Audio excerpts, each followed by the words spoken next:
Hello students, protein मेटाबॉलिझममध्ये आपण second part पाहणार आहोत, trans अमायनेशन.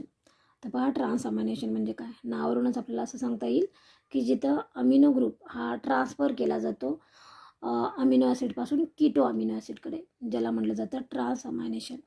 Transamination is the process of transfer of amino group from amino acids to alpha keto acid which results in the formation of new amino acids and new keto acid.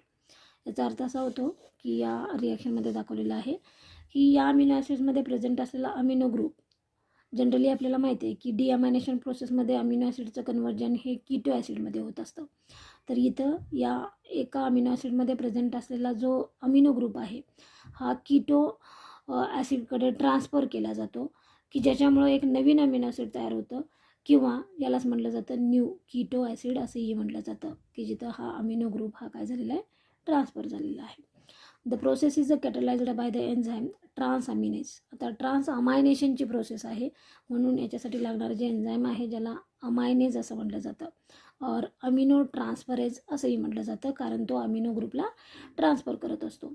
And the coenzyme needed for this reaction is pyridoxal phosphate, की प्रत्येकासाठी जे को enzyme जे लागत असतात, जसं आपण याच्यामध्ये पाहिलं होतं डिअमायनेशनमध्ये NAD FAD हे को एन्झाईम होते, तशाच पद्धतीने इथं को एन्झाईम म्हणून पायरिडॉक्झल फॉस्फेट काम करत असतं.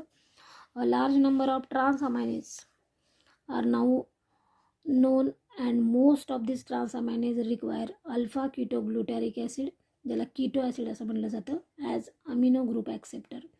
म्हणजे या अमिनो ग्रुपला ॲक्सेप्ट करणारा जो प्रोडक्ट आहे ज्याला म्हटलं जातं कीटो ॲसिड.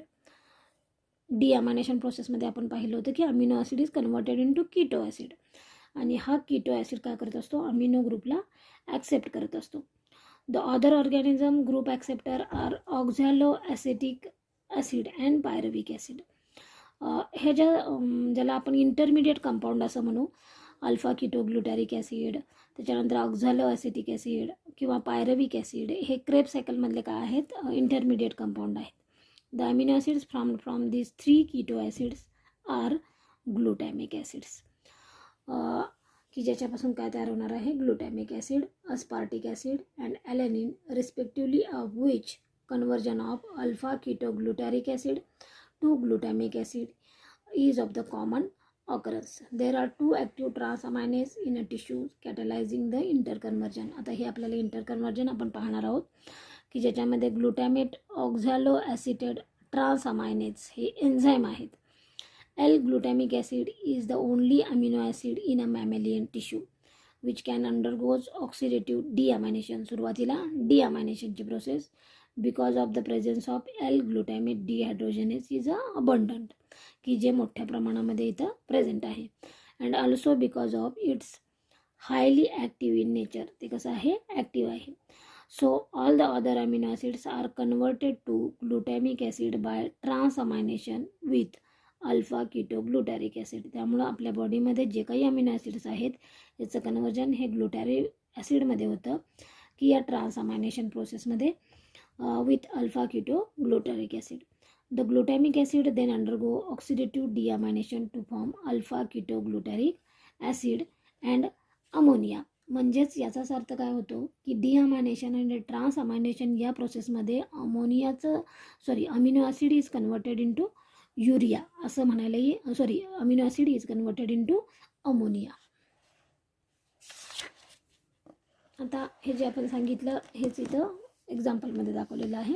तर पहा, aspartic acid is converted into aspartic acid plus alpha ketoglutaric acid, की ज्याच्यापासून काय तयार होतो, ऑक्झॅलो ॲसिटेट ॲसिड आणि ग्लुटॅमिक ॲसिड. यालाच म्हटलं जातं transamination of glutamate to oxaloacetate trans अमायनेज.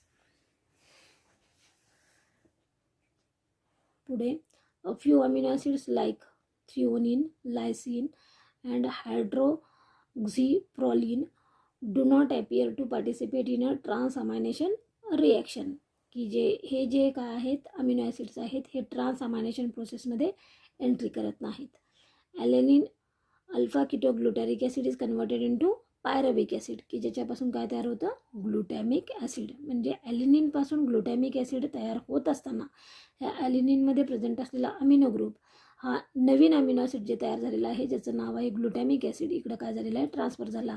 कारण ट्रान्स अमायनेशनची डेफिनेशन आपण काय सांगितलेलं आहे की एका अमिनो ॲसिडपासून जो कीटो ॲसिड तयार होणार आहे त्याच्याकडे अमिनो ग्रुप ट्रान्सफर होतो, किंवा तयार झालेलं जे कीटो ॲसिड आहे की ज्याला न्यू अमिनो ॲसिड असंही म्हटलं जातं. म्हणजे याच्यामधला अमिनो ग्रुप हा कुठे गेलेला आहे, ग्लुटॅमिक ॲसिडकडे गेलेला आहे. याच प्रोसेसला म्हटलं जातं trans अमायनेशन bye ग्लुटॅमेट pyruvate ट्रान्समेज.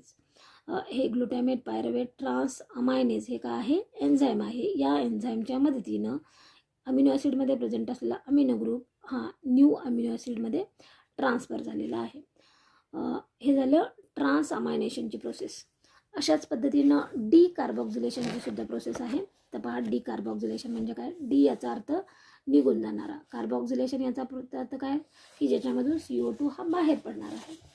This refers to the removal of CO2 from the carboxylic group of amino acid. Amino ॲसिडचा जो कार्बॉक्झिलिक ग्रुप आहे याच्यामधून CO2 बाहेर जातो, या प्रोसेसला डी कार्बॉक्झिलेशन असं म्हटलं जातं. The removal of CO2 needs the catalytic reaction of the enzymes decarboxylase. या प्रोसेससाठी लागणारं जे एन्झाईम आहे ज्याचं नाव आहे decarboxylase and the pyridoxal phosphate coenzyme. The enzyme act on amino acid resulting in the formation of the corresponding amines with the liberation of carbon dioxide. या एन्झाईममुळं काय होत असतं, अमिनो ग्रुप कार्बन डायऑक्साईड हा बाहेर पडत असतो, की ज्याच्यामध्ये आता नाव सांगितलेलं आहे अमिनो ॲसिडचं कन्व्हर्जन अमाइन फॉर्मड. आणि हे नेमकी ही प्रोसेस कुठं होत असते की ज्याच्यामध्ये अस्पार्टिक ॲसिड, याला बीटा लॅनिन असं म्हटलं जातं, आणि त्याच्यानंतर ही प्रोसेस कोएन्झाईम पेंटाथेनिक ॲसिड इथं होत असते. म्हणजे हा पार्ट आपल्या परीक्षेत त्या दृष्टीनं महत्त्वाचा नाही, पण आपल्याला हे माहीत असणं गरजेचं आहे. फक्त या टर्म दिलेली आहे, डी अमायनेशन, ट्रान्स अमायनेशन आणि डी कार्बॉक्झिलेशन.